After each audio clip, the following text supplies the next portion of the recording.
жігітің бар ма негізі? Атың кім сенің? Атың? Ана шөлтәгімнің әкелген сүшкі пиццасы күшті екен не? Ой, абысындай сүшкі емес, суши пицца. Сіз сөйлей бермей шайыңды қойшы ма?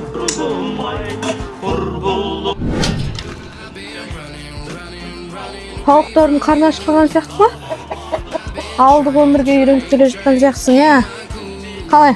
Ұнап отыр ма саған? Осы екеуінің арасында бірдеңе бар ау деймін. Мына өсекті күләшпен бөліспесем болмайды.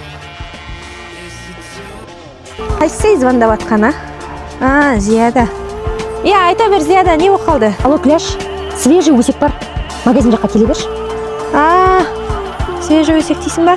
Қазір барам, аха. Ана малдарым өрістен келген ғой, соны жайғастырып алайын. Баратырмын.